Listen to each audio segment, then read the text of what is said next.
Hello, 1 মাস হয়ে গেছে বাপের বাড়ি রেখে গেছো, এর ভিতর একটা ফোন দেওয়া জরুরি মনে করলা না? আমারে কি পাগলে কামড়াইছে? মৌমাছির চাকে ইটা মারবো? বাজে কথা বলবা না, আমি যদি এর ভিতর মরে যাইতাম তাইলে কি হইতো? কেন, আমি কি তোমাদের গোরস্থানের চাবি নিয়ে আইছি?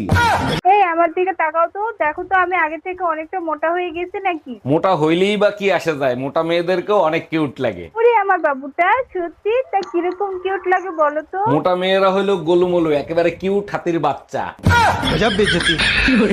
আচ্ছা টুম্পা, আমি যদি মরে যাই তখন তুমি আমার এই ফোনটা দিয়ে কি করবা? তোমার ফোন থেকে ইউটিউবটা তোমার ছেলেরে দিব, ফেসবুকটা তোমার মেয়েরে দিব, আর হোয়াটসঅ্যাপটা আমি রাখবো। ইউটিউব ফেসবুক দিয়ে ছেলেমেয়েরা ইনকাম করে খেতে পারবে, তুমি হোয়াটসঅ্যাপ দিয়ে কি করবা? যখন মেজাজ খারাপ হবে তখন তোমারে ফোন দিয়ে তোমার গুষ্টি উদ্ধার করব।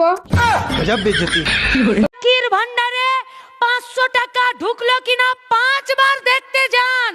গ্রাহক সেবা কেন্দ্রে মানা করব না, কিন্তু বেটার হাতে যদি কাজ না জুটে, খাতাতে তো 500 ঢুকে যাবে কিন্তু ঘরে লক্ষ্মীর বউ আর জুটবে না, এটা কিন্তু মনে রাখবে।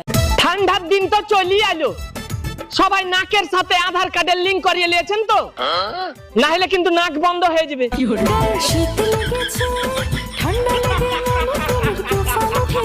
আচ্ছা বেবি শোনো না, তুমি কি কর্মফলে বিশ্বাস করো? দেখো বেবি, এটা বিশ্বাস অবিশ্বাসের ব্যাপার না, যেমন কর্ম করবে তেমন ফল পাবে। কিন্তু বেবি আমি বিশ্বাস করি না, তুমি কোনো প্রমাণ দেখাতে পারবা? অবশ্যই দিতে পারবো। আমার এক্স গার্লফ্রেন্ড আমারে ধোকা দিছিল, তার পরের দিনে গাড়ি অ্যাক্সিডেন্ট করছে, 1 সপ্তাহ লাগছে গাড়ি ঠিক করতে। জামাই, তুমি নাকি আমার মেয়েরে বকাবকি করছো? কি করছে আমার মেয়ে? আম্মাজান, তার আগে বলেন কি খেয়ে আপনি এই মেয়েরে পয়দা দিছিলেন? আরে জামাই, কি হয়েছে বলবা তো, না বললে আচ্ছা তোমার সমস্যা কি? মানুষ হিসাবে দাম না দাও, স্বামী হিসাবে তো দাম দাও। বিয়ে করে বাপ মা ছাইরে আইছি, শ্বশুর শাশুড়ি পাইছি, ভাই বোন ছাইরে আইছি, দেবর ননদ পাইছি। সবকিছুই তো আমার জন্য পাইছো, তাহলে আমারে কেন মূল্যায়ন করো না? তোমাকে পাওয়ার জন্য কোনো কিছু ছাইরে আসি নাই, ফ্রি পাইছি। জানো তো ফ্রি জিনিসের কোনো মূল্য হয় না। যাক, অবশেষে মহারানীর ঘরে আসার সময় হলো। তা কই গেছিলা তুমি? পাশের বাড়ির ভাবির সাথে গল্প করতে গেছিলাম। আর শোনো, এত কিছুর কৈফিয়ত আমি তোমারে দিতে পারবো না। অবশ্যই কৈফিয়ত দিতে হবে, কারণ তুমি আমারটা খাও আমারটা পরো। দেখো, বিয়ের আগেও আমার ওজন ছিল 50 কেজি, বিয়ের 5 বছর পরও আমার ওজন 50 কেজি, তাহলে তোমারটা খাইলাম কোথায়? এই আজ রাতে আমি অফিসের কাছে বরিশাল যাব।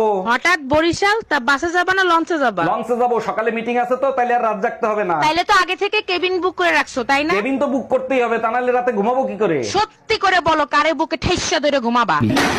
বাসায় কেউ আছেন? এই গরিব ভিখারিকে কিছু দান করেন।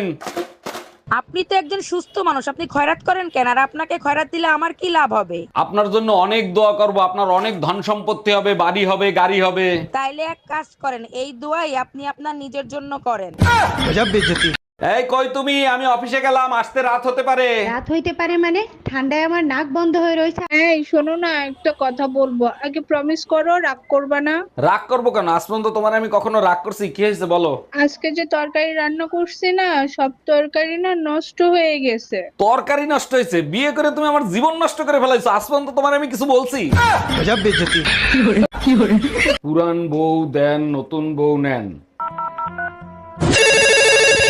হ্যালো, আপনাদের এখানে নাকি পুরান বউ দিলে নতুন বউ দেন? জি ভাইয়া, ঠিকই শুনছেন, পুরান বউ দিলে নতুন বউ পাবেন। আচ্ছা, পুরান বউ দেওয়ার পরে কতক্ষণ?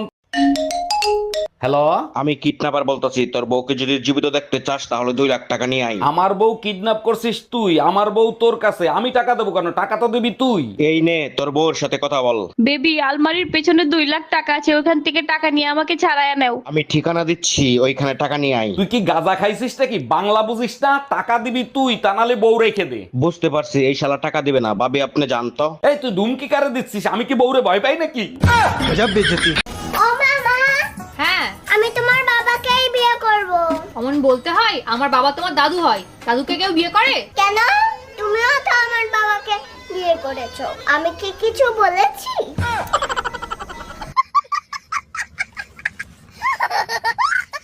তুমি জানো, বিয়ের আগে আমি যখন রাগ হইতাম, ঘরের সবাই আমাকে খাওয়ানোর জন্য কত টেনশনে থাকতো।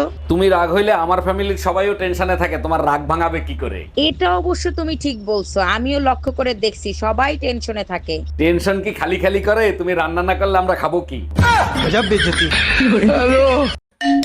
আসসালামু আলাইকুম আম্মাজান, আপনি যে আমার বিয়েতে গাড়ি দিছিলেন, গাড়ি কি কিস্তিতে এনে দিছিলেন? ওয়ালাইকুম আসসালাম জামাই, গাড়ি কিস্তিতেই কিনে দিছিলাম। কেন, কোনো সমস্যা হয়েছে? সমস্যা হয়েছে মানে? আপনি তো কিস্তি দেন নাই, গাড়ি তো কোম্পানি ওয়ালারা নিয়ে গেছে, আপনি কিস্তি দেন নাই কেন?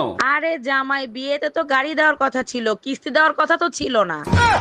উকিল সাহেব, ট্রেনের দরজায় চাপা লেগে আমার আঙ্গুল কাইটে গেছে, রেলওয়ের নামে মামলা করব, মামলা লেখেন। মামলা করবেন ঠিক আছে, রেলওয়ের কাছে কি দাবি করে মামলা করবেন সেটা বলেন। আমার আঙ্গুল কেটে গেছে, রেলওয়ে আমারে 20 লাখ টাকা জরিমানা দেবে। যদি প্রশ্ন করে আঙ্গুলের দাম 20 লাখ টাকা কিভাবে হয়, তখন আপনি কি বলবেন? তখন আমি বলবো, এই আঙ্গুলের ইশারায় আমি আমার স্বামীকে নাচাইতাম।